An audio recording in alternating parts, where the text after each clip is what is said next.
Coucou tout le monde, j'espère que vous allez bien et que vous passez un bel été. On se retrouve aujourd'hui pour une carte d'anniversaire un petit peu spéciale puisqu'elle va intégrer un petit jeu, vous savez ces petits jeux avec les petites billes là qu'on fait passer dans des labyrinthes. Pour ça je vais utiliser ce labyrinthe My Favorite Things, les shaker putchies, donc les rondes, le die rond qui s'adapte parfaitement de toujours de chez My Favorite Things, et je vais travailler sur du Nina Solar White que j'ai découpé encore avec un die de chez MFT. Et je vais donc utiliser les Distress Oxide. J'ai choisi 3 couleurs aujourd'hui, le Worn Lipstick, le Broken China et le Fossilized Amber. Pourquoi je travaille sur du Nina alors que je ne fais pas particulièrement de mise en couleur? Tout simplement parce que les Distress Oxide donnent le meilleur d'elles-mêmes sur un joli papier. Plus le papier est de qualité, plus le résultat que vous obtiendrez sera beau lui aussi. J'utilise mes petites mousses et je fais des mouvements circulaires pour étaler ma Distress Oxide sur le fond du papier. Je fais en sorte de revenir sans remettre d'encre au niveau des transitions pour qu'elles se fondent bien les unes avec les autres, et puis pour par exemple là entre le jaune et le bleu, créer une sorte de vert. Et vous l'aurez compris, à chacune des rencontres de 2 couleurs, on obtient un mélange différent, ce qui permet d'avoir des transitions très douces. Vous savez que j'aime bien quand tout se fond, quand tout est le plus harmonieux possible, en tout cas à mes yeux. J'espère faire au mieux pour vous. Bon, l'avantage en plus de ces Distress Oxydes, déjà les Distress classiques se fondent très bien et font des jolis mélanges, mais l'avantage des oxydes, si vous avez un petit peu de mal à obtenir des aplats de qualité, des choses très fondues, vous verrez que celles-ci, elles sont encore plus faciles à utiliser. Bon, on accélère un petit peu et on passe à l'étape suivante.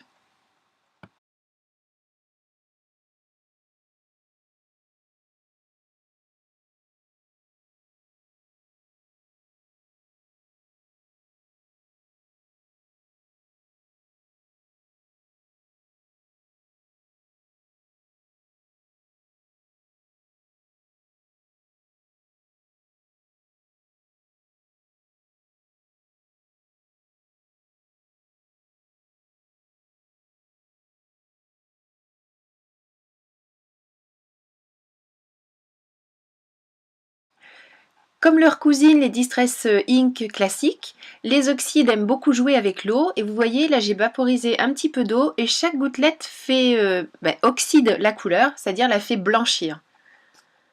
J'arrête le processus et je vais sécher un petit peu avant de rajouter des petites taches noires que j'ai réalisées tout simplement avec de l'encre de Chine, et ensuite des petites taches blanches que j'ai réalisées cette fois-ci avec de la peinture acrylique blanche. Ma peinture acrylique, je l'ai un petit peu diluée pour qu'elle soit suffisamment fluide pour réaliser ces petites gouttes, parce que comme c'est un pot un petit peu ancien, la peinture est épaisse, et puis une peinture acrylique c'est toujours un petit peu épais. Donc pour la fluidifier, j'ai rajouté un tout petit peu d'eau, je me pose sur un bloc acrylique et je fais rencontrer la pointe du pinceau sur le bord de mon bloc acrylique pour réaliser des petites gouttes relativement contrôlées. Alors je dis relativement parce que là, bien sûr, je vous donne des explications et je ne les suis pas puisque j'utilise directement le pinceau sur lequel j'applique des petites pressions du doigt pour faire tomber les gouttes. Et à un endroit, voilà, en appuyant un peu trop fort, c'est le pinceau qui vient toucher le papier. Mais avec une lingette, j'interviens tout de suite avant que ça sèche et avant que ça ne travaille trop l'encre, et j'atténue cette petite tache qui du coup se fond très bien avec le reste. Maintenant que ce fond est bien sec, je vais utiliser un die de découpe rond fausse couture plus grand que le motif que je vais utiliser. J'essaie de le centrer au maximum et je vais fixer avec un petit morceau de masking tape. Attention, pensez bien à salir entre guillemets un petit peu votre masking tape pour éviter quand on l'enlève que ça n'arrache tout, parce qu'une fois passé dans la machine de découpe, on applique quand même une pression très forte et le masking tape a tendance à bien adhérer au papier. Donc si vous voulez éviter des accidents de décollage, il vaut mieux faire en sorte de salir un tout petit peu votre masking tape pour qu'il adhère juste ce qu'il faut pour que le die ne bouge pas, mais pour ne pas avoir de soucis quand vous l'enlevez. Le cercle que l'on vient d'évider, je vais m'en servir Pour réaliser ma découpe joyeux anniversaire, donc Happy Birthday, hein, puisque comme My Favorite Things est une marque américaine, c'est écrit en anglais, mais ça fait partie des petites choses que l'on peut utiliser facilement chez nous parce que tout le monde comprend ce message. Je passe à nouveau dans ma Cuttlebug et j'obtiens cette jolie découpe.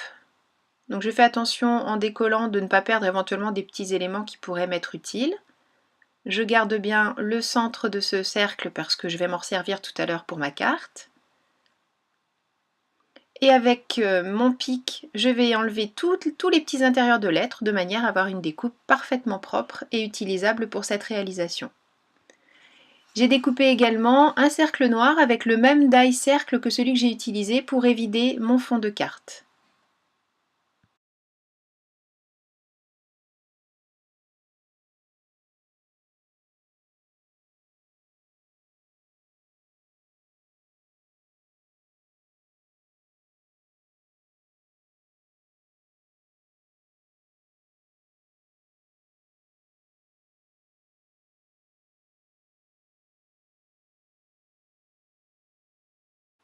Pour pouvoir mettre tout ça en carte, il me faut une base de carte. J'ai choisi de continuer sur du papier noir, donc c'est du Maya, hein. C'est un papier de grande qualité, le Maya que l'on vous propose dans les box notamment. Donc vous avez l'habitude de vous en servir et vous savez que pour une base de carte, du coup, il est parfaitement adapté. Je découpe un rectangle qui me permettra de garder un cadre, je vais y arriver, de 3 mm tout autour de la base de carte que l'on a réalisée. C'est les petits calculs que vous voyez à côté là. Je me suis noté la taille du rectangle et puis je vais pouvoir me faire comme ça un petit aide-mémoire qui m'évitera de remesurer chaque fois. Et je réalise donc ma base de carte en découpant mon papier à l'aide de mon massicot. Après avoir vérifié que la taille est la bonne, puisque je ne vous cache pas que la première fois j'avais mal pris les mesures du rectangle et ma carte n'était pas suffisamment haute, enfin ma base de carte, je peux coller ce premier élément, donc avec ma colle à pointe fine railleur comme d'habitude. J'adore ce petit tube de colle parce qu'il délivre juste ce qu'il faut de colle. La colle est impeccable, elle nous laisse juste le temps de travailler, de modifier éventuellement l'alignement, notamment là il faut bien que mon cadre noir tout autour reste parfaitement équivalent partout pour que ce soit joli. Mais une fois qu'elle est en place, je peux vous dire que si vous vous êtes trompé, ben tant pis, c'est trop tard. Et bon, c'est un peu ce qu'on demande à une colle, de faire en sorte que nos éléments restent en place définitivement après. Je récupère ce qu'il me reste suite à ma découpe Happy Birthday, à savoir le centre de ma carte. Moi j'ai choisi de coller le labyrinthe, mais vous n'êtes pas du tout obligé de le coller puisque la taille est parfaitement adaptée au shaker Pucci's ronde. Donc, je vous rappelle que dans la boutique vous pouvez trouver tous ces éléments. Les shaker Pucci's sont vendus par lot de 10 et là les labyrinthes il y a un lot de 5, donc il y a quand même possibilité de bien s'amuser. Et vous trouvez aussi dans la boutique les petites billes qui vont se promener dans votre labyrinthe. Donc je place mon labyrinthe sur le fond coloré de ma carte. Je récupère une micro-bille. Enfin c'est une micro, mais pas aussi micro que les micro-billes qu'on met d'habitude dans nos cartes à secouer, hein. C'est une bille parfaitement adaptée à ce labyrinthe. Et vous rajoutez comme ça une dimension ludique à votre carte, puisque la personne qui va la recevoir va non seulement pouvoir admirer votre travail, mais va pouvoir jouer aussi avec son petit labyrinthe.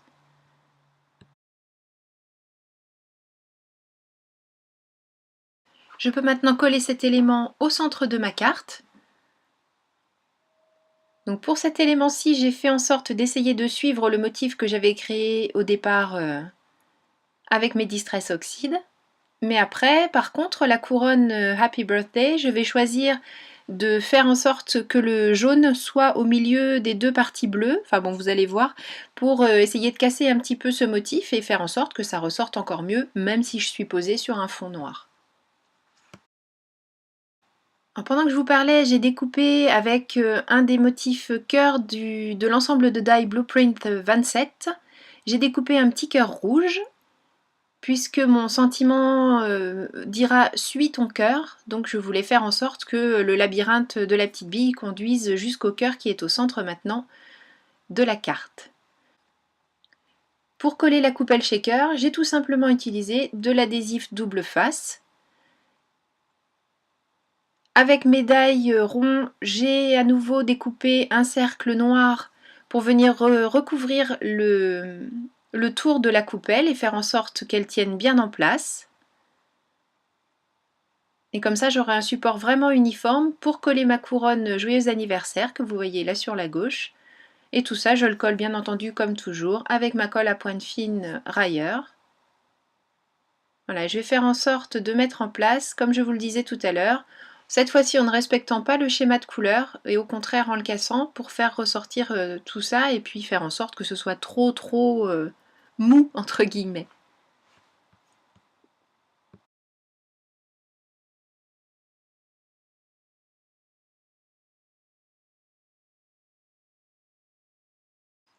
Voilà, je vais maintenant rajouter un sentiment en français. Ce sentiment dit « Suis ton cœur ». Je l'ai composé avec mon tampon bande de caractères de chez Rayer. Je vais le tamponner avec ma Versamark et ensuite verser de la poudre blanche Wow dessus et faire fondre tout ça pour obtenir un sentiment bien brillant, tout joli. Et bien sûr, avant de passer à tout ça, je fais un petit passage avec mon coussin d'embossage pour éviter que d'autres petites crasses ne viennent polluer ce sentiment parce que la poudre blanche sur fond noir, ça ne pardonne pas. Toujours dans l'ensemble de die Blueprint 27, je prends maintenant une découpe de bannière avec un petit bout, alors à droite on a une petite fausse couture et à gauche on a cette fin en forme de flèche. Donc je vais l'adapter à mon sentiment, c'est-à-dire que je vais raccourcir un petit peu tout ça. Donc pour faire ça, je le passe une première fois dans ma Cuttlebug en ajustant le die sur le côté droit, voilà, pour que la découpe soit adaptée à la fin de mon sentiment. Et ensuite, je remets la même bannière noire dans le die, je fais en sorte de bien l'aligner et cette fois-ci j'ajuste côté gauche pour finir le sentiment côté petite flèche. Je le pose sur de la mousse adhésive pour faire en sorte de faire ressortir un petit peu ce sentiment et puis rester raccord avec tous les éléments en relief que j'ai déjà mis sur ma carte. J'essaie d'effacer un petit peu les côtés blancs de cette mousse adhésive en passant mon crayon noir tout autour et je mets mon sentiment en place. Voilà, cette carte interactive est maintenant terminée. J'espère que ça vous a plu. Moi, franchement, ce labyrinthe, je ne me lasse pas de jouer avec. J'adore ça. J'aimais déjà beaucoup ça quand j'étais petite, visiblement. Bah, vous le savez déjà, hein, j'ai pas beaucoup grandi.